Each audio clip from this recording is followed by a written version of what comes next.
Hello, ladies and gentlemen, and welcome back to the Positively Awesome Wrestling Podcast.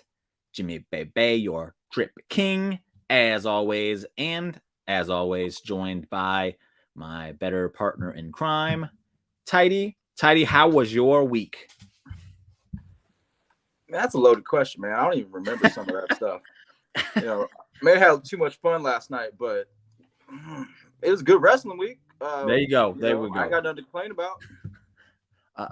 So let's go with the comments real quick before I jump into the beginning of the show. It'll be a little somber, but I feel like it's the right thing to do. Hello. Hey, babe. Thank you, babe. You're looking good as always as well. And then right here, this is what we're about to jump into real quick, just to touch on it. Before we start, thank you to Jay Briscoe for giving us so many amazing memories over the last 20 years and helping usher in so many of the wrestlers that we enjoy and root for today. You are a legend. RIP, Jay Briscoe. So yes, I do want to touch this real quick. I can't sit here and say I'm a Jay Briscoe fan. I've seen very few matches. I've heard of them for years. I just kind of recently started watching them maybe last year, in the past year and a half, probably. Gone back and watched some things. The trilogy they had with FTR last year is the greatest, like that him and his Mark had. The greatest trilogy that wrestling has ever seen. Not just tag team. I believe it's the greatest trilogy wrestling's ever seen with the 3 matches they've had. The impact that this man had was far beyond anything I could have dreamed. Just by looking and reading all the stories that his peers were putting out there after his unfortunate passing, it was like enough to make me start welling up just reading some of those stories from literally everybody. I can't think of one time in a unfortunate situation like this where someone has passed in the business and they got this much love and adoration. And they did it on a lesser platform, which is something to be commended on, because like for them to have this much of an impact on the wrestling business and to do it from a company that wasn't world renowned is pretty amazing. It's unfortunate again, but it's made me want to like go get the Ring of Honor app and go back and literally start watching everything they've done to see. Because I know they've made the impact. I want to see how the impact was made. I want to watch the story that these guys have done over the years. Jay, even winning the Ring of Honor world title over Kevin Steen, which I didn't know was a thing until this. So I am very much looking forward to going back and watching that. And yeah, I just wanted to take quick to just touch on that because, again, it was mega important. Like, just watching it unfold was like, wow. It was pretty upsetting. But we'll try to continue on. We'll get there. We got Nick in the Nick, what is up, man? Man, I was literally just talking about you, Nick, with my girl. Like, man, I miss Nick. I feel like me and him were almost like attached at the hip there for a minute. And good to see you, bud. I ain't talked to you in a minute, man. Yeah, God rest Jay. Yep, 100%. The dog collar match was phenomenal.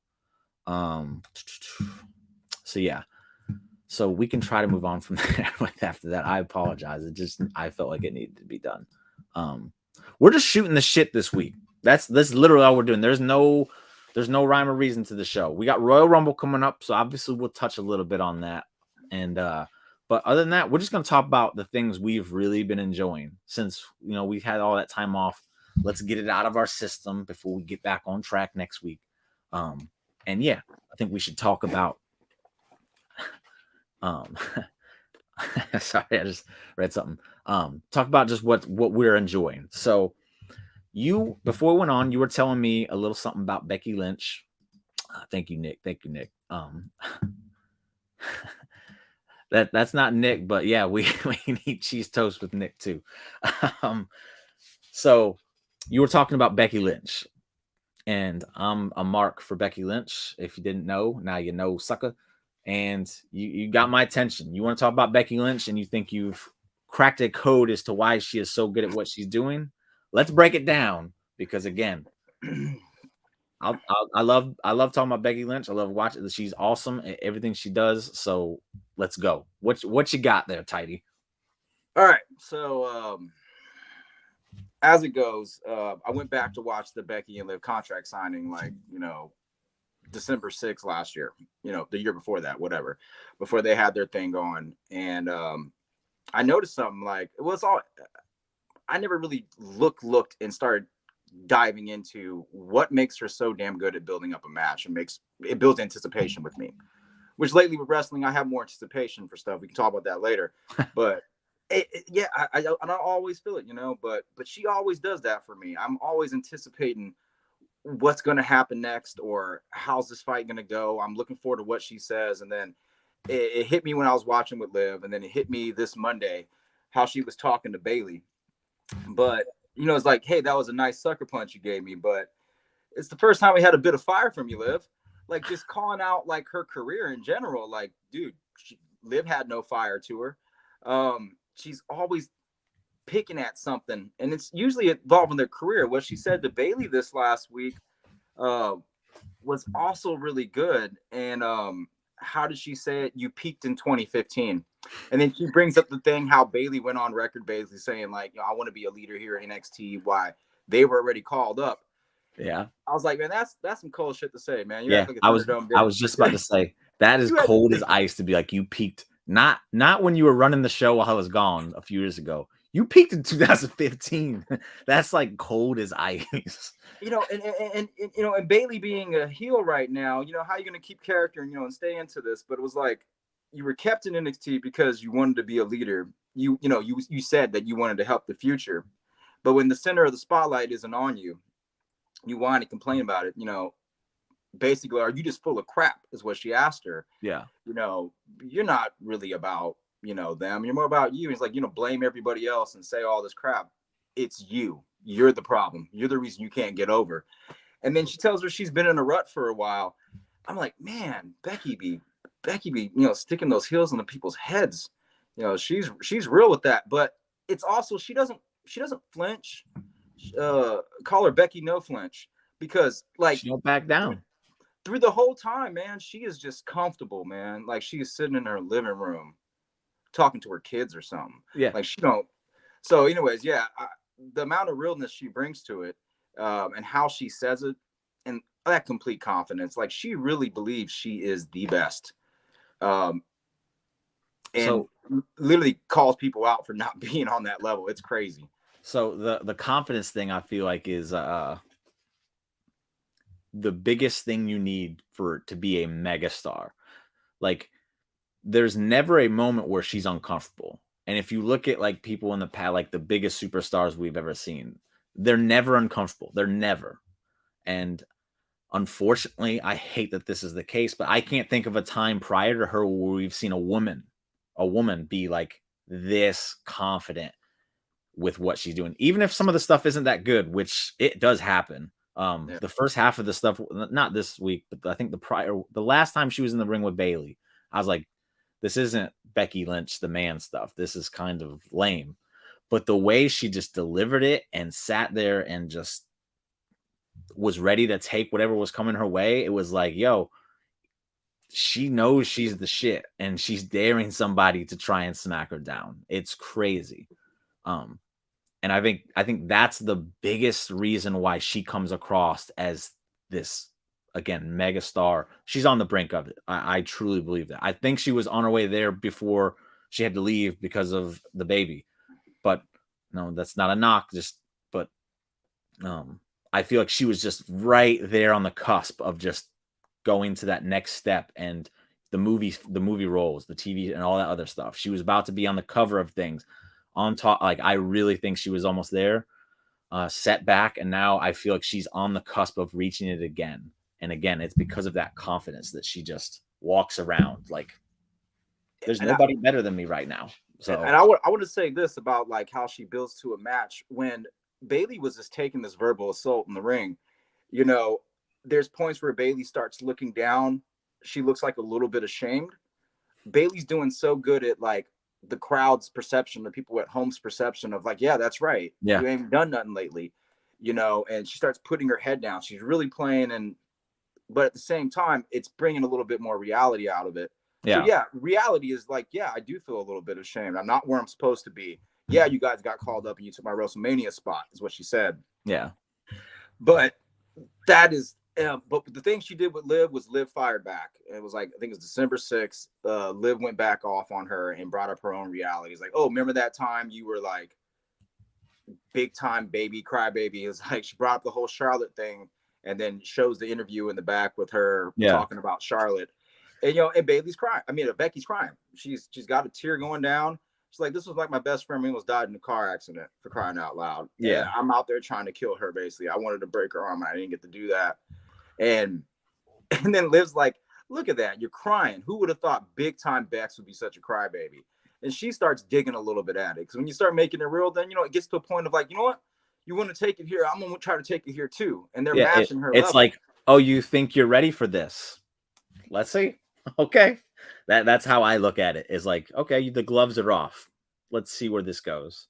Catapulted Liv when Liv didn't, no one thought she'd get there. Liv's doing good again, but the anticipation that I'm looking for, like this next week and couple of weeks, it is really the people that are on that level that I want to see them keep going. Everybody did good this last week, I think, on Raw, SmackDown. It wasn't anything I can knock or say anything bad about. Usually I don't even try to do that anyway, but yeah. Man, there's some good anticipation going on, and Becky is again a leader in that. Man, it's really making me think that Bayley, because it built some sentimentality for Bayley. The way she's looking down, I almost feel bad as a Bayley fan. I'm like, oh man, you got to do something, Bayley. You got to come back. She gave her a little bit of babyface heat. Yeah. Come on, man. So that's awesome. The thing with, I'll say this, and again, I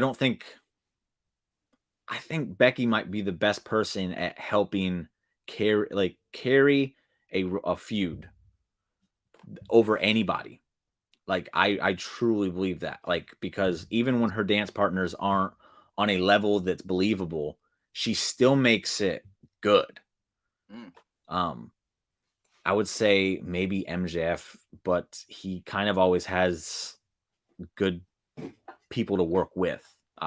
There's been times where Becky's been this is not a knock on Doudrop, but the way she was booked was horribly. So when you get a Becky Doudrop program, I'm like, no, I'm sorry, Doudrop, but you haven't shown me enough to be there.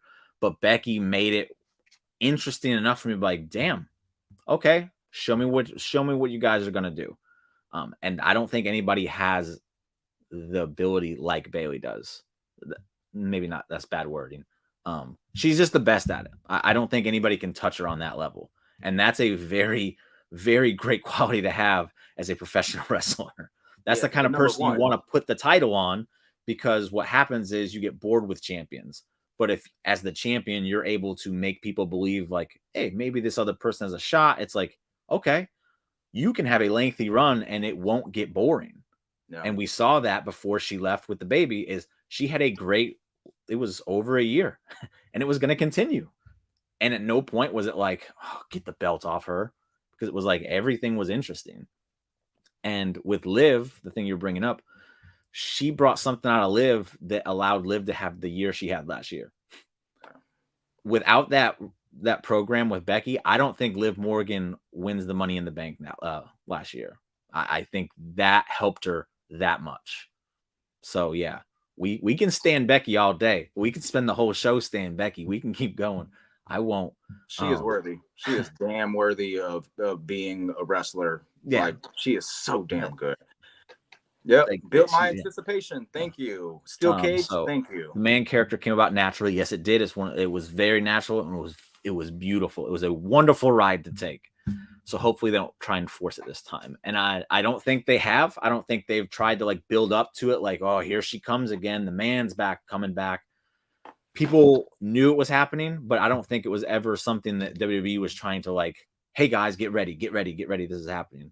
And then one day she just showed up and she was the man, and that was it. And then now she's just back to doing what she does. So it hasn't felt forced at all so far. And I don't think at this point it could be forced, because it's just kind of there at this point.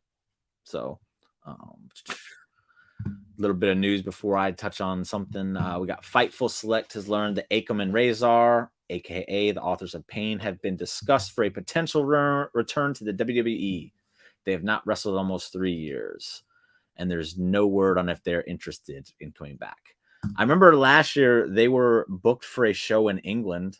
I don't know what came about of it or anything like that. I think they were trying to like fund their own shows. I think that's what it was. I'm not against them coming back though. They were just done dirty when they got called up to the main roster. That's all that was. Authors of Pain. What you think about them? Those are the dudes that were with Seth Rollins, right? For a minute. I loved. Well, did you ever see them in NXT? Yeah, they were on there for a while. They came up, and then you just didn't see much of them. But I love Seth Rollins when he was leading that. That's when he came out, and I think he whooped some Kevin Owens' ass and slammed. He was in the Rumble, and he was getting thrown out, and they'd catch him and throw him back in. It was great. That's just hilarious. But yeah, I don't know enough about them. But I mean, I liked their presentation for what they were, but it's just another group that didn't seem to get a fair shake. Yeah, I don't think they ever got a fair shake. And when they did with the Seth Rollins thing, one of them got injured, so it was just bad timing. I love the Messiah. I'm sorry. That was my favorite version of Seth Rollins. I loved him as the Messiah. I believe it was the Messiah. That's tough. I do love the Messiah. I don't think he got enough time with the Messiah. I think that's my problem. He had to poke eyes out and stuff. So, I mean, I think that what was happening around that time. Okay, so here you go. It was a show that they tried to fund, but it bottomed out and sold no tickets, which was strange because it had the 2000. Yeah, it had like Nia Jax and a Braun. I remember the thing. It had a bunch of names from when they were in WWE together. So, but yeah, I don't know if they've wrestled. I guess they haven't. I'll take Dave's word on that. He'll know more about it than me. But I love the name Authors of Pain. That's just awesome. That just sounds awesome. I liked what they did in NXT. They shouldn't have partnered with Control Your Narrative. Don't do that. We got Veer and Sangha now, man. That's all we need, man. Yeah. But hey, a big boy tag match between Veer and Sangha versus Authors of Pain. We like big meaty men slapping meat. Now you got 4 big men slapping meat. So they may need 4 rings for that shit. Give it to me. I think it would be fun. So one thing I want to touch on, because again, it involves Bobby Lashley. That's your boy. You talk about Becky. I'm gonna talk about Bobby. We can bounce off each other real quick. So, Hurt Business. Everybody's been talking about it's coming back, and they've done some hints that we are getting it back. We've seen MVP talking with Bobby, talking about getting it back together. Obviously, so that's not even a hint. That's just it's happening. But prior to that, we saw him talking with Cedric and Shelton in the back. He's been talking with Pierce a lot. Omos returned. So okay. So Hurt Business is coming back. Now, last week, I think it was on the recap. Yeah, it was on the recap. I was talking about how I think the ending of the Shelton and Cedric match against the Hurt Business, the Street Profits, was botched. It just seemed like wonky because MVP was doing things as like he missed it. So I started rethinking that. I was like, what does Triple H like to do with his booking sometime? Like he's pretty good about like leading you down this hall and you're like, okay, here's the light. And then all of a sudden you go that way and you're free. Like kind of that analogy there where it's like he's swerving you at the last minute and you're like, you know what? This is actually better. Maybe I'm seeing things that I just want to see. I don't know. But when he went to pull, he was supposed to pull, who was it? Cedric. He was supposed to pull Cedric out of the way when Angelo Dawkins was coming in for a splash. But he grabbed him and then he couldn't move him or something like that. And then Cedric got splashed and then Dawkins continued his thing. And then it looked like they were about to win when they hit the suplex into a flying knee from Cedric and he went for the pin. It was an impactful move and it was like, oh, this is it. But as he's going for the cover, MVP is getting in the ring. It's like, why is he getting in the ring right now? That doesn't make sense. It was weird. And then Street Profits reverse it. They get the win, 1, 2, 3. And then on the outside, you see MVP going, damn it. Like very animated. Like, damn it. Like you didn't lose or anything yet. Like you are you with him or are you not with him? It was weird. I don't think he's down there with Cedric and Shelton. I think he's down there recruiting the Street Profits. Lately? And so MVP, when he went to Huh. pull Cedric, I think it was more of a holding Cedric while making it look like look over here, but I'm really doing this. And then he was getting in the ring, which caused some kind of like just weird what's going on here enough where Angelo Dawkins then switched the pin and it helped the Street Profits. Huh. If you want to repackage the Hurt Business, you can't just do the same thing over again. Because the whole reason it split up is that MVP and Bobby got tired of the incompetence of Cedric and Shelton. So why would they think they're competent anymore if they've literally done nothing since then to show it's true? And then you throw Omos in there. Your Hurt Business 2.0. I've seen a graphic going around that has like Cedric and Shelton added to this. No, that's not happening. They're just being used right now for story purposes. It's going to be Bobby Lashley with Omos and the Street Profits as your new Hurt Business, which would effectively, I feel, turn Street Profits heel, which I am 100% for. Yeah, that would work for them. Now, I don't know. See, that MVP talked about this one. He didn't like that idea. He's like, just because he didn't like that idea. And I don't think Carmelo Hayes needs to. He wouldn't need to. No, man. All he needs is Trick. Him and Trick together are perfect. I'm sorry. He's got like 2 MVPs in Trick almost. Yeah. So, with your boy Bobby now leading a Hurt Business 2.0 that consists of the Street Profits and Omos, how much more of a fan or less of a fan are you than the previous one?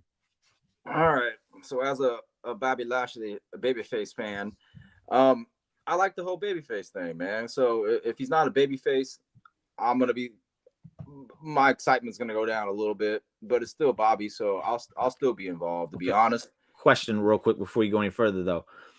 So with the Street Profits there, I mean, they're baby faces and Bobby Lashley's a street baby face. So it's like they could effectively still be baby faces, I guess. If that works, if they did that, I'm fucking through the roof. I love it.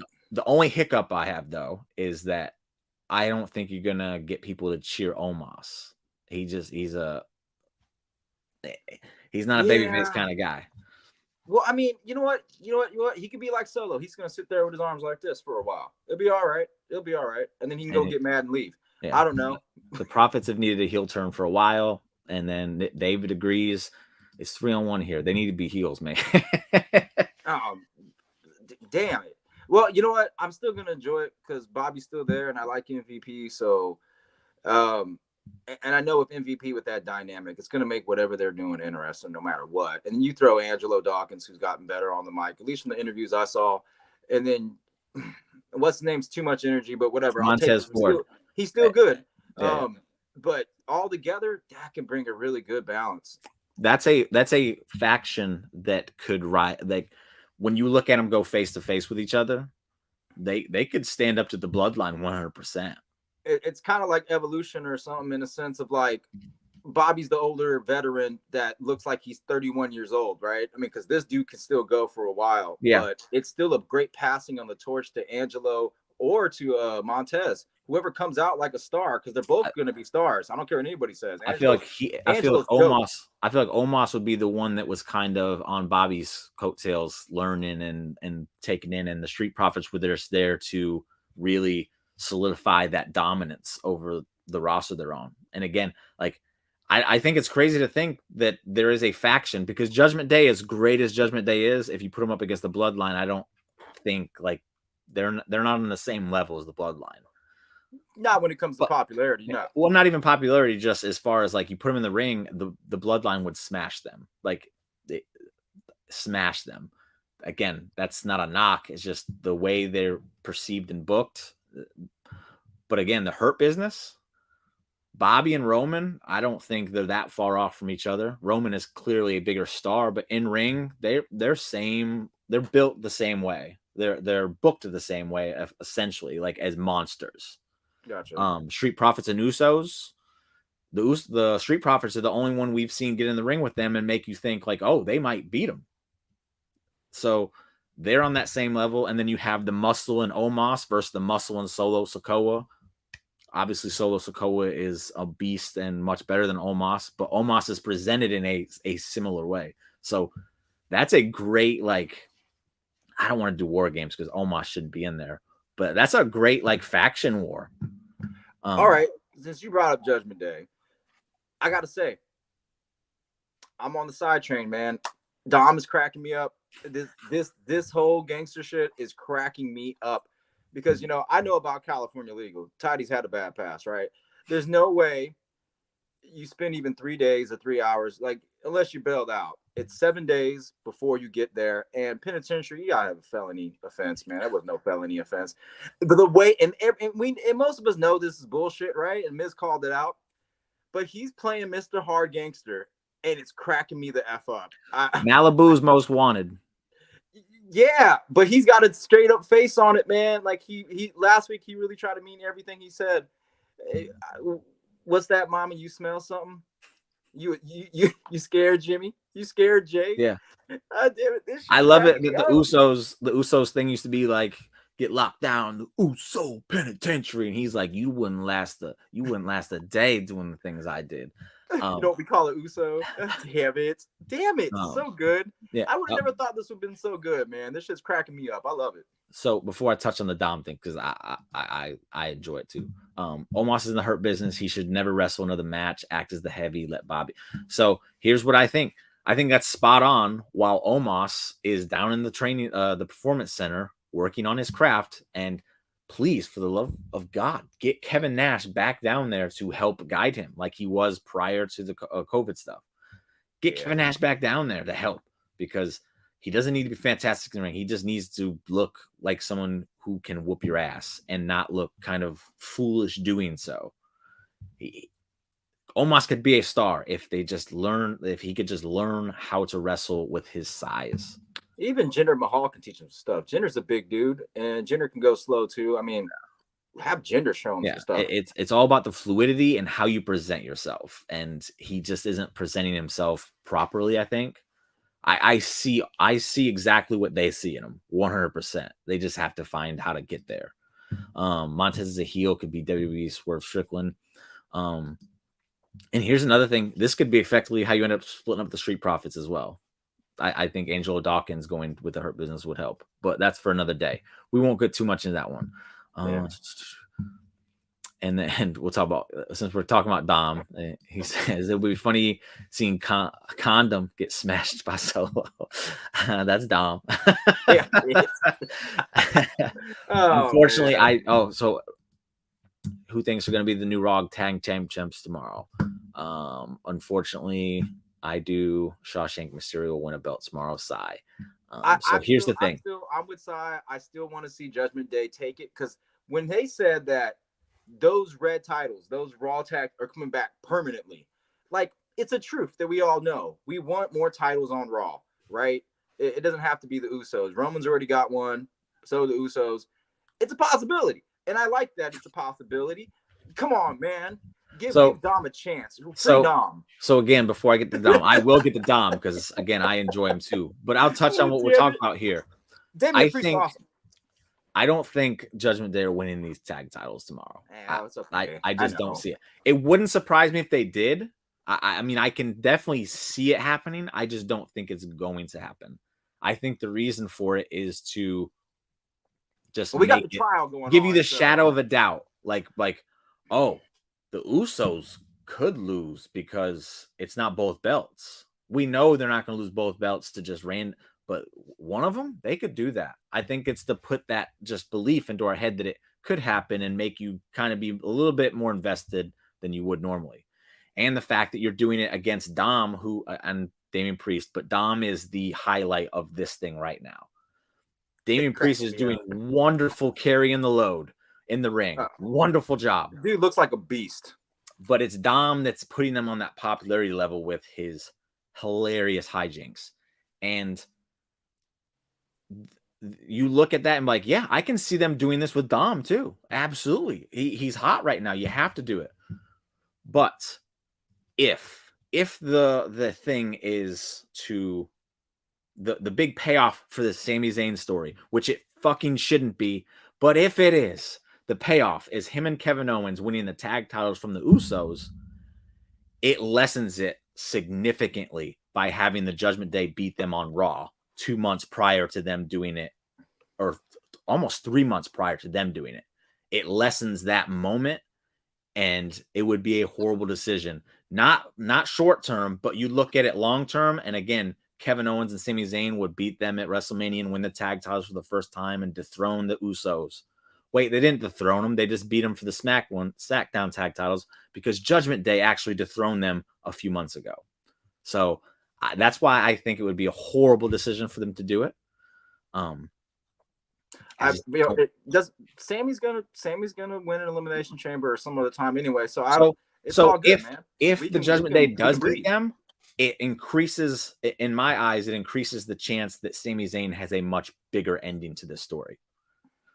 Because again, you can't have this wonderful story and then say, here's the payoff. They win the tag titles together for the first time. And it's like, that's a cool story.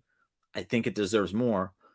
But to have Judgment Day just kind of, they stabbed the Usos and then Sami Zayn and Kevin Owens got the kill shot. It's like, why'd you do that? It would be a disservice to Kevin Owens and Sami Zayn. And Kevin Owens, man, he super kicked an Uso, super kicked a Solo. He meant stunned and puffed the power bombed him through the table. Super kick party. There you go, David. Jimmy and threw his ass to a wall. Like, this was some Marvel shit superhero. He came out and did what he shouldn't be able to do, and then he tucks tail and runs out while Sammy comes out. So what I want to know is, why is there a goddamn trial going on right now? Okay, for Sami Zayn. So there's a lot to unfold with this. So I'm just gonna do it piece by piece, and you can chime in. But before we do, we got Raheem in the what up, Raheem? Thank you for joining me, buddy. Usos will not lose titles. I'm with you, bud. 100%. I'm with you. I don't think so either. If there's just that big if in there, and I'm just going off that because I don't want to hype myself up too much. So I'll say if, because the possibility of them doing it is actually true. He should be winning the damn thing at Elimination Chamber, though. That's for sure. But before we go into that, the one thing I've been seeing a lot of is people saying, what is Triple H doing that's so different? And I think right now what we have is a prime example of it with the Kevin Owens and Roman Reigns program. Because 2 years ago, we got this same program. And there was no way in hell we believed that Kevin Owens was going to win. He didn't even get booked in a way that made you think he was going to win. Sure, they ended up doing the whole handcuff screw job thing. And it's like, yeah, that was cool. You kind of protected him a little bit. But they didn't build him up to be someone you're like, yo, he could kick Roman Reigns' ass. So here we are, fast forward 2 years. That's a Vince McMahon booked Roman Reigns, Kevin Owens Royal Rumble match. Kevin Owens, Roman Reigns with Triple H booking it. I think there's about a 5 to 10% chance Kevin Owens could walk out of the Royal Rumble with the title with help from Sami Zayn if that's where the story goes. I don't think it does. I think it's a very, very small percentage. But the way Kevin Owens is being presented, I believe it. And the shit you were talking about on SmackDown just there, where he came in and did that. Yeah. He looked like a badass. He looked like a guy who was like, yeah, Roman's in trouble. There's your big difference right there. Pay attention to the booking. You'll see it. Now we'll move on to it happening, because I was marking out. I'm like questioning myself. Like, I know I love Sami Zayn right now, but maybe I was wrong to bump Sami in front of Kevin right now, because Kevin, he's whooping ass and I'm loving it. I'm loving it. And Sami Zayn there, he don't need to come out because Kevin Owens is the show. And then Sami Zayn comes out and it's like, oh, nope, here comes more storytelling. It's why I love Sami so much. Like, I had no idea this is where this was going. Like, they've done a good job of, we're going this way, then going this way. I think I know where this show is going, and then I don't. And it's because of the beautiful storytelling and how well they're, I guess, performing. They're putting on the show. Their performances, like it's just incredible. The facials, the delivery, everything about it. And I get lost in the moments. I'm like, dude, I did not see this coming. And it's just, I'm just praising it at this point. That's literally what I'm doing. I'm just praising it because it's so fucking good. Yeah. I'm Talk putting about it. swerves. So many swerves, man. I'm done trying to figure things out. I'm just gonna enjoy the ride. I don't like really trying to figure things out too much anyway. Sometimes it's fun, right? I mean, I It's like fun. that. I love to discuss it. I hate It's spoilers, but fun. I love discussing possibilities. But yeah. So why are they having a trial for Sammy? Like I get that Roman told him, hey, go to the back and get the cars ready, tell the Usos to be ready. But at the same time, I can see the trial because the Usos came out regardless. I thought the Usos were gonna be in the back with Sammy ready to leave because it's just me and Solo coming out to the ring, is what Roman said. Yeah. So basically, he's gonna get blamed for hesitating. And it's your friend Kevin, and Roman's got a temper problem, and shit, we're done with you. Why have a trial? Why has it got to be a big ass deal? I don't understand. Like, it's got me so anticipating wanting to watch this shit. Like, they're doing such a good job with anticipation on damn, this is good. Yeah. It's just like Bray Wyatt and LA Knight. What the hell? You're gonna trick me 4 times, you know? And, Look, and I am Howdy. before we spiral into Bray, I want to just get some comments in because see, this is what happens when we just talk about the shit we want to talk. Like, it just goes whoo, whoo, everywhere. Nick says the Judgment Day have a snowball chance. Absolutely, they do have a snowball chance because if the story goes the way I think it should go, yeah, absolutely, and it won't have impact at WrestleMania with Kevin Owens and Sami Zayn. So do it. But if it's the other way, you can't, and they have zero chance. If that's the end, you can't do it. Yes, we did see this. We're about to talk about this one as part of the other one, man. And this is to talk about. Okay, this is Triple H's one goof up, and I think I talked about this last week. That he has had a goof, and I agree 100%. It was dumb, but that's his one hiccup. So I'm not gonna hold this one thing in front of everything when he's done so much good with literally everything else. I can't do. That would be unfair. Kevin is the modern day Canadian Steve Austin.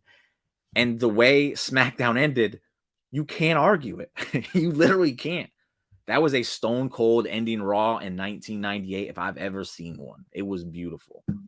Yeah. The trial, we talked about the trial for Sammy tomorrow and all the other stuff, and blah, blah, blah. There's a lot.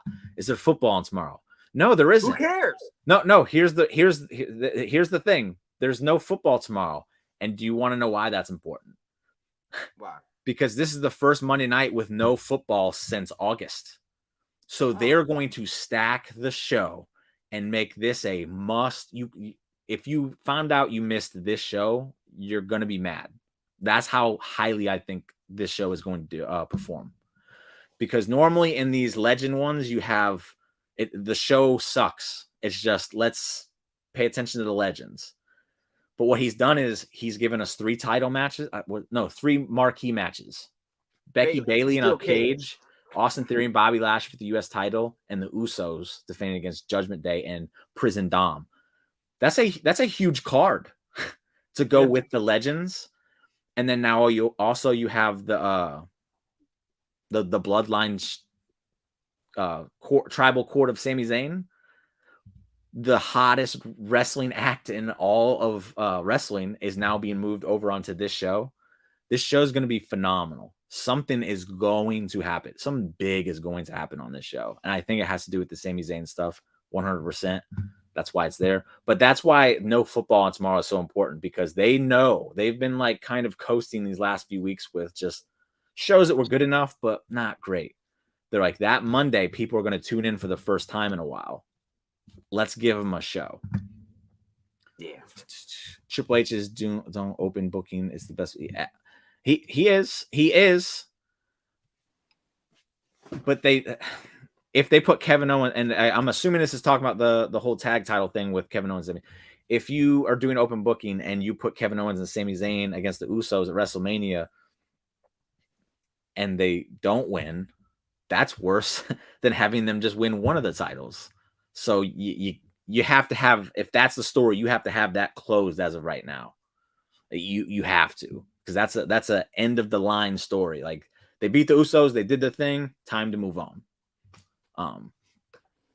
And he has Kevin winning at 0%. Again, I honestly 100. I don't want to say 100%. I 99.9% believe Roman Reigns is winning.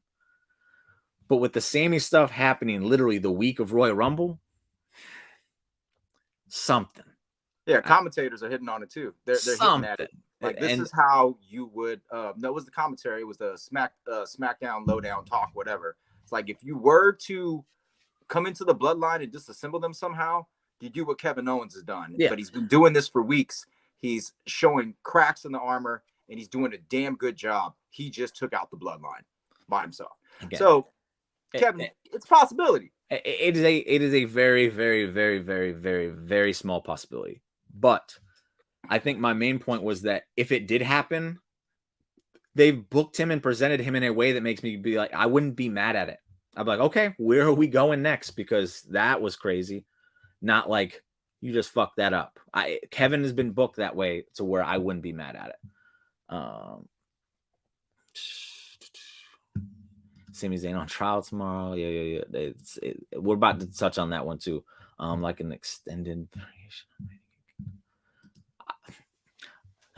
Again, we'll Stone Cold, Dwayne.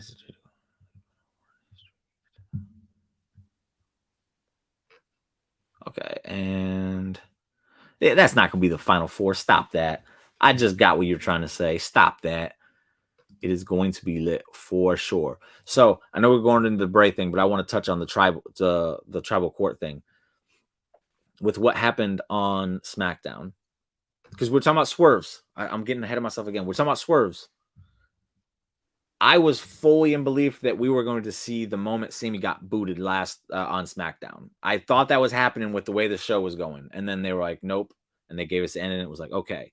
But then after that swerve, we're like, oh no, everything's okay. Sami looks like he fucked up again. And then it's like, oh, we're back to the beginning of the show, man. Sami's in trouble. And now the Raw show, which was supposed to be a celebration to where it acknowledged the head of the table ceremony, and now it has turned into the tribal court. That's like, oh man. So you had us thinking like this was going to be some crazy thing that was leading towards something this way, but now it's turned into something that's taking a completely different aspect of your story and taking it another way. And it's like, I have no idea what to expect with it. I don't either. And I love it. Like if I wanted to try and come up with something, I couldn't right now. I just couldn't. Where they've taken the story, I was like, I'm along for the ride at this point. Do you think that tomorrow night could be the night that Sami Zayn's time in the bloodline is over? Because of how things have gone, and they keep finding ways to pull them back in. You know, Paul Heyman talking about piss out of the castle versus pissing in the castle, and it's better to have him on our side. But Roman just went off. It's been like 3 weeks of him screaming at Sami, tell him just leave, just leave. You're gonna doubt me and all this other shit. It's like it really treated him as someone that is literally being used, and that's the word he said. That I feel like maybe I was being used. Maybe Kevin had some legit. You know what? Just leave. Just get out of here. Like, treated him like nothing. After he gave him hugs and all this stuff, and he gets those dirty looks when he gives him hugs, I think they're gonna trick me again, and they're gonna find a way. Just let him stay another week. No, that's what they do. They're gonna find a way to make me wait to SmackDown. They're gonna make me wait again. But as long as they do it right, I mean, I'm looking forward to it versus not looking forward to something. So I don't think it's gonna happen. No, I don't think it's gonna happen on Monday night. I think some shit's gonna go down where it's like it's so pivotal now. There's like no way he can be still there, and I think Kevin's gonna show up as usual, and maybe I don't know, throw people through tables. I don't know what's gonna happen, man. But I think it's gonna be very pivotal to where SmackDown is over. We're gonna say it again, and maybe it will be SmackDown. I just don't think it's gonna be Raw. I think they're gonna swerve us again. Yeah, and then what happens is when they swerve us, the next step of this story that I thought was coming now has nothing to do. And it's crazy because I had this theory of what was happening on Monday prior to what happened on Friday. And because of the changes that happened with the whole show, is like my theory, there's not even a shadow's chance in hell of it happening now because of how well they've directed this story in the way they want it to go. If I had to think of something that was going to happen and Kevin Owens was involved, I think they would be using Sami Zayn again, but in a much more violent way in which would be him getting booted from the bloodline and baiting Kevin Owens into a trap. And that's how you but if this happens, that again, that makes the chances of the Kevin Owens win that I talked about Rumble go up drastically, because Sami Zayn would want his revenge. Just to get this out there, this is why I love this woman. She is a genius. Sami falls out of good graces Monday. He enters the Royal Rumble and wins it so he can main event WrestleMania, and I can lose my freaking mind watching it. Probably won't happen, would be awesome. I'm so looking forward to Royal Rumble, dude. I am so looking forward to this shit. People are out, they're like, hey man, Super Bowl's gonna be February 12th. Or hey man, there's this other thing. I was like, all I give a shit right now is that there's a Royal Rumble. What's the Royal Rumble? What's the Royal Rumble? Royal Rumble is the most anticipated thing. You have no idea. It's so much fun for a wrestling fan. Like, if there was a Disney World, it would be the Royal Rumble. Like, and you get to go to it. So whatever, man, that's good for you. Bad for Tidey. But I get to watch it at home. I get to hear the commentators, so I have an advantage over you. Can't wait to hear the crazy shit they talk about. And this is why a Sami win is not probable to me. Is because Cody is the other guy going for a belt, and he comes in, and yes, but like he said at the end, he wins that. You honor the Canadian in Canada at Elimination Chamber, which is what I've been waiting for since they announced it in Montreal. But so yeah. That's how that I literally have no idea where the ending is going at this point, because they've now shown us, here it is. When it's going to happen, you don't know. Like before it was like, okay, when is it going to happen? But now it's like it could literally happen at any moment. So now we're even more like, okay, get at the edge of the seat. What's happening? It's just so gripping what they're doing. And people talking about The Rock getting his plans canceled because of some other news and whatever. He may not come back for WrestleMania, and that's another swerve. And like, I don't care. In the world of Sami Zayn, I don't care. I I really don't care if Rock comes or he does. Cool if he does. It has nothing to do with Sami Zayn, does it? It's all no, leave me alone. So prior to what happened on SmackDown, and they were doing the ceremony for the tribal chief and acknowledge him, I literally thought, because we kept saying Rock is going to come call out Roman. I thought at the ceremony he was going to be like, all right, acknowledge me. And they're all acknowledging him. And he's like, yo, where's Dwayne? Where's Dwayne? And the unhinged Roman that I said a few weeks ago on the Twitter, like, we're going to get an unhinged Roman. That would be along those lines of him being like, he's calling out. Roman's not coming. Rock's not coming to shut him up. He's calling out The Rock. That would be crazy, and that would be the way to go to make it. Like, I'd be more invested in a Rock Roman thing if it was that way, because Roman ain't backing down. He ain't scared. He's like, get your ass out here and get this hand, like, get these hands. Sorry, Braun, I know it's yours, but now again, that can't happen. So I was like, the story about Rock, he's not in ring shape. Yeah. But then that quote was followed up with, but they might be trying to keep it a secret, so I don't know. So I mean, didn't Undertaker get into ring shape in like 2 months?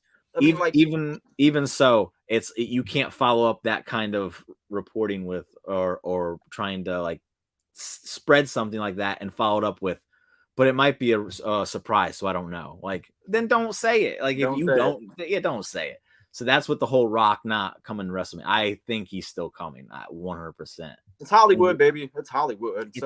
It's Hollywood. It's happened. The Rumble's the best time of year, especially this year, because I'm going to Mania, baby. Can't wait, bud. Cannot wait. We are going to be there together. We're going to rock the fuck out. But yeah, Rumble is the best time of year, and especially this year, not because we're going, but because I am literally excited for the Royal Rumble. And again, I've said it. I think I said it last year. I didn't know where they were going with it, but then they botched it completely. I don't see them botching it this year. I'm very hopeful they don't botch it. And I'm more excited this year because, again, I have no idea what's happening. And it just doesn't have to do with the men's Royal Rumble or the women, the whole card. I have no idea what's happening. And it's all going to have so much impact on the road to WrestleMania. It's going to be awesome. Like, this has the potential to be one of the best Royal Rumbles ever with how things could play out. And can you imagine Cody and Sami Zayn, the last two in the Royal Rumble, standing there. Don't Can you you imagine don't you put this evil on me, Ricky Bobby. Could you Don't you imagine do how that I to me, feel? Ricky Bobby. How I would feel? Because I said Cody has time, man. You know, he has time. You know, whatever, man. His presentation is like through the roof. You know, but the hottest babyface thing going, that may not have enough time. So I'm telling you, if you put Sammy and Cody in that ring at the end, people are gonna lose their shit trying to figure out. It's gonna be so divided. I'm still pro Sammy. As mad as I would be that they do it, it'd be the funnest. However long it took, at like if it was a 5-minute finale between the two, that'd be some of the funnest 5 minutes I've ever watched. Because literally, I'm like, are you gonna do it with Sammy? Is Cody like? Because either one of them winning is gonna be awesome. It would be awesome. Like, especially if Cody comes in like second or third, like I think he will, and just goes through it. And this is his comeback, and he wins it, and then he goes on to the story. Would be awesome. So I'm excited if Cody wins it. But if you give me that little bit of a chance that Sammy wins it too, bro, don't do that to me, man. Don't do that to me. I like to be surprised. We're going to be so surprised this year again because I can't. I think I know the women's winner, but the men's winner, it could go several ways, and I'm just excited. I'm hoping the 4. Hold on. Go with your 4. We'll get to that in a second. Well, I was saying for the women, I was hoping the 4 at the end are Rhea, Bayley, Shayna, and Mako. And I know you don't like Mako, Nick, but come on, man. Oh, okay. That's not me. That's Nick. give Tidey a bone, all right? You know, I have an emotional investment in what could happen with Mako being around. You know, then she can skate off and leave, you know, and then you can have your WWE back. But I think that would be great if I saw those 4 at the end. That's what I want to see. I think, I don't know about 4th. Maybe we'll do Mako. If I think she's there. So if you want to present her in a way where we're like, okay, she's worthy of whatever you're about to do with her. Becky, Rhea, Bayley, and Mako is your final 4. That way, when Rhea wins it, it just means that much more. Good point. Yeah. Because let's see what we got. Where did it go? I love Raquel too, man. I just love Raquel. She's a great babyface. Dude, where'd it go? I just had it. Yeah, Nick here. Where'd it go, man? This thing was messing me up. No, don't do that to me. Don't you fucking dare. Yeah, Sammy. So they say that Sammy cheats for Roman and it knocks KO out, and KO shows up anyway to the Rumble. Yeah. Please God, let Cody win men's and Rhea win, and that's who I have winning them. That's the ones I have. But again, I don't think the Cody one's set in stone. So, good. Man, don't you dare put KO and Sammy as the last 2. KO's not even going to be in it. He won't be able to. He thinks Lacey's going to win in the Rumble. No. Everybody keeps talking about Lacey going to do. No. Hey, I'm a Lacey fan. I like her. I'm okay with her. I don't think her coming back and winning a Rumble is the way to go about that. No, that's she just came back, so no. Tidey, you and I are gonna fall out. That timeless waste space has no place in the Rumble. Nick says Mako better not even sniff the final 10. She better be the first one eliminated. That's what Nick is saying right there. All right, fine. She doesn't need to come to the Rumble. I just want to see her in WWE, man. I just want to see her fight the 4 Horsewomen because the 4 Horsewomen have talked about her. There's been seeds talked about in interviews. That's all I want. All right, give me a break, man. And then they're shying away from the NXT talent in the Rumble.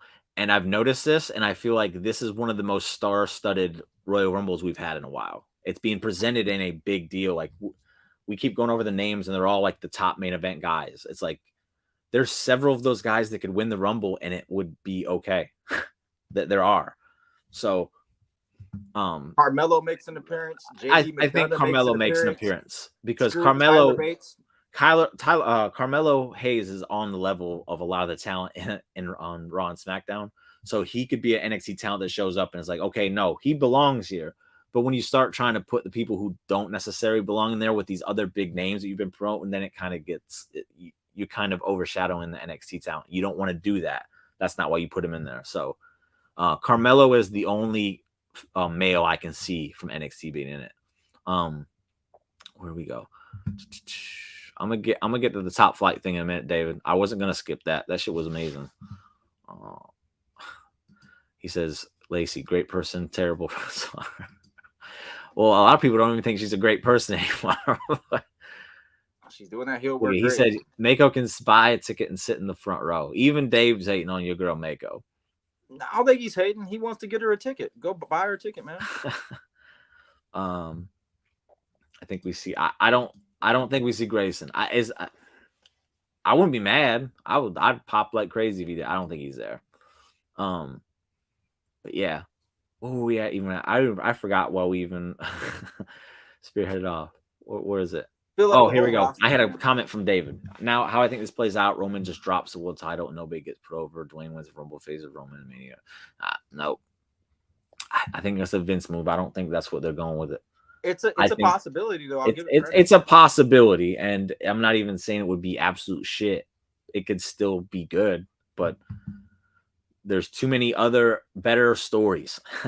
And the key to bringing in an audience isn't always just putting the big names on the forefront of everything.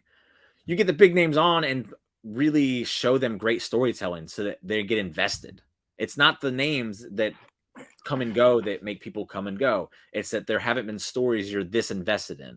So bring The Rock on and show this story of Sami Zayn and Roman and be like, oh, this is really good to get them to watch. And then Roman can lose and then face Rock without a title, and it's still a big deal. The Roman and The Rock for a title makes zero fucking sense. So that's why I don't think it's happening, but we'll see. I don't see it happening. Breaking news: Jack Hager loves his hat.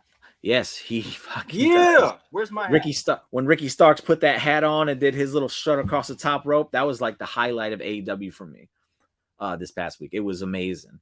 But yeah, he does love that hat. He wears it everywhere. He wears it shopping, going on walks, working out. But here we go. Top Flight. This is AEW. You'll just have to listen to me talk about it. You should definitely check it out if you can find it. I'm sure Dave will hook you up. It's Top Flight with a huge win over the Bucks. And when I saw this match promoted, I was like, I don't care, because we all know how much I love the Young Bucks. And whereas I don't hate Top Flight, I just don't think they're anything too. They're special. They're very, very, very athletic, and they put on a show. But they're not someone I look at and be like, okay, well, they have a chance to beat the Young Bucks. They'll just have a fun match and so on. But I think what helped this match for me is, again, my New Year's resolution: stop hating the Young Bucks for no reason. Let them give you a reason before you hate on them. So I was like, I'll go into this match. Okay, they're going to put on an athletic show. Let me appreciate it for what it is and see where it goes. And they put on a phenomenal display of athleticism. It was incredible. Like I did the whole I watched wrestling like this. But when I'm invested, it suddenly becomes this. And they did that with this match. And then when Top Flight won, my mind was just blown. I was like, okay. You gave me a reason to remember the match I just watched instead of it just being an athletic showcase where the Young Bucks win again. When the Young Bucks do good business, I think they're great. I just don't always think they do good business. But the match, the flow of it was balls to the wall the entire time. You don't have time to relax. It's just okay. And I know a lot of people think the Lucha Brothers are like the Young Bucks equal as far as the athletic side of. I think the Top Flight had a much better showing with the Young Bucks than Lucha Brothers ever had. And anybody who is a fan of this whole rivalry that they have, or the Lucha Brothers themselves, might call me crazy. That's fine. I just think that Top Flight really meshed with them better. There was selling involved. I guess that might have a lot to do with it, because Penta doesn't really sell and Phoenix sells, but not as much as he should. So in return, the Young Bucks don't sell. They were selling against Top Flight because Top Flight are top sellers. They are really, really, really good. So the match was great. Like I'm calling a Young Bucks match great, dude. That's insane to me. So that's how highly I think. I wanted to get that in there. He talked about it, so I was going to get it in there. Yeah, they had great chemistry.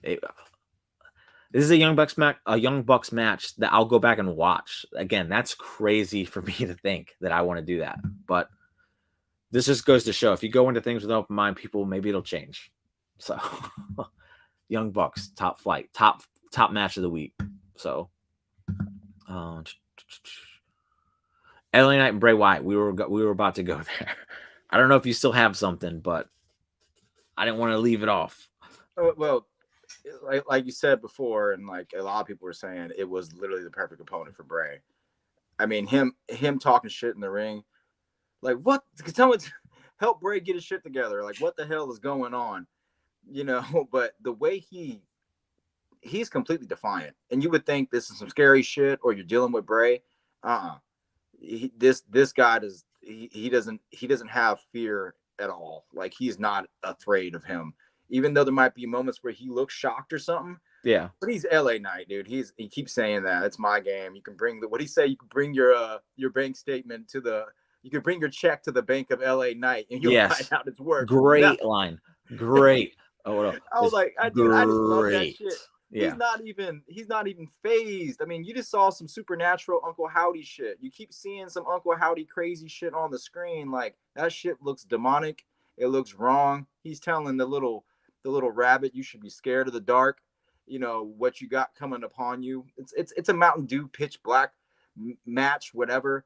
That's odds are in your favor. I remember there was the interview that he did for SmackDown Lowdown. How did he tell her? He's like, it's like, oh, does this affect after everything that's happened with Bray Wyatt yesterday? How do you think this is gonna affect your preparation? He's like, what? He walked off, came back, like he didn't know what to tell. He was pissed. Like he's playing with puppets. You think that's gonna stop my preparation? And he went off about the LA Knight thing again. I'm LA God motherfucking Knight. You know, and like not even phased. I love that shit. You couldn't have found a better opponent for Bray's first match. Man, I love this shit. It just dawned on me how like more impactful this being LA Knight's first feud is, because God, it's badass. For a lot of people, this is their first introduction to this character, like to this guy. They saw Max Dupree, they saw him get sick of that shit and then turn into this form of himself. And they're like, yo, this guy is kind of a badass. He's not scared of Bray. He's calling him out on his shit. Like this is their first. This is like a debut, honestly, for a lot of people, and they're like, this guy is legit. And when he comes out of this, if he wins, which I think he does, they're gonna look at him in a like. I don't think there's another feud LA Knight could have had that would have catapulted him to a higher level than this will. He would be looked at as a guy's like, hey, he could actually be going for the world title someday because of how impactful this being his first feud being. That's crazy. And the fact that he has become more entertaining than Bray Wyatt, something that I never thought I'd say in my life, that's big for him. This is a great introduction for LA Knight. Talking about getting a fucking rocket strapped to your back. Yeah. But the thing is, he had to run with it. He still had to steer this shit. He could have messed it up. No, man, he's doing great. I'm so proud of that dude, man. Yeah. Holy shit. You're going to go face Bray Wyatt. So most people will be shitting their pants. The whole thing's been amazing. Bray has kind of lost me a few weeks, but for overall, it's been great. I've enjoyed it. And again, I've enjoyed it more because of LA Knight than Bray, which is just a crazy thought. They should have left the characters in ahead, in my opinion. Realistically, yes. Again, the only reason I'm excited for it is just because I want to be there for a true Fiend entrance. I didn't get it. I got that Jack in the Box nonsense when I saw him. So I want to see a Fiend entrance. So that's my thing. But yeah, I didn't want to see them become part of the show. I was like, how are you gonna make it work? We'll see. LA Knight, one of the best talkers in the biz, for sure. He's just believable. Again, he's got confidence. The confidence we were talking about earlier. Like, yeah, I'm listening to what you say because what you sound like you believe it. So I don't know you. I better believe it. He's got his own bank. It's the bank of LA Knight, where all your checks you try to deposit come up bad. That shit bounces. He's that damn good. God, he said that about Bray Wyatt. That's beautiful. LA Knight is the guy. Yeah. Yeah. He's definitely one of the best talkers in the biz. His in-ring work ain't terrible. I liken him to a lesser version of The Rock in the sense that he's a phenomenal talker. He's nothing special in the ring, but he's good. Like he's gonna give you a good match. I'm not worried about what he's gonna give me. So Like, well, at NXT they had I think it was AJ Styles put him over for a thing that he was doing. I think probably versus Grayson or whatever. yeah, And Eli Drake. AJ Styles put an LA Knight over. But I like that match I saw again from the War Games where he was just tearing motherfuckers apart. He did the same thing a couple weeks with NXT before he came up there. He just got a really fast style about him. It's not exactly clumsy. He just hits and moves, and I like the way he wrestles. I think it's good. Everything else, the way he talks and presents himself, is going to take him to the moon. People are like, oh, with John Cena. Well, I don't give a shit. John Cena's still a goat. Yeah. He's still the goat. Impact. Was he Impact or NWA first? I don't know which one it was because I never saw him as Eli Drake. I'm not gonna lie, and I wasn't even a fan when he showed up on NXT because I was like, that is the dumbest name I've ever heard. But he got the name LA Knight over. That's how fucking good he is. LA Knight. Yeah, whose game is it? I'm like, yeah, you got a dumb name, bro, but you work it. If you sound like you believe what you're saying, fans will believe it. And exactly. And that's why I think this is so much more impactful that it's against Bray, because it's like opponents have shown in the past they're scared of him. And he's like, I don't play these stupid little games, boy. I'm here to whoop your ass, and you better believe it because I'm LA Knight and I got a bank that you got to cash your checks in, son. And it's like, what? This guy is a badass. Like he is a badass. So, and Impact. So he's Impact first. I heard he was great on the mic, and I gave him a chance. He won me over. And again, you get over the name LA Knight, you are doing something. Because we think it's cool now. Back then, that was like cornball. That was corn. That's the best you could come up with, Eli. What the fuck, man? Anything else? We just rambled, man. That was good. I enjoyed it. We rambled a lot.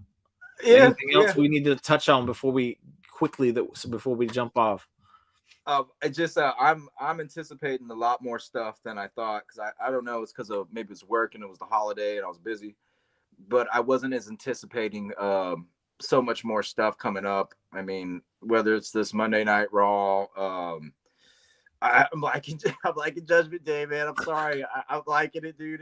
It's cracking me up, and I want to see what happens with it. Chad Gable, I always love seeing him. I don't know, man. There's just so much I'm anticipating watching. You think they turned babyface? Who, the Alpha Academy? Yeah, they should. I mean, damn. And that would be another thing that hinted towards Street Profits going heel because you would need to have counterbalance there. So, right there. Tag teams are cool, man. What they did with the tag team thing and SmackDown. We got LDF left. We got Hit Row.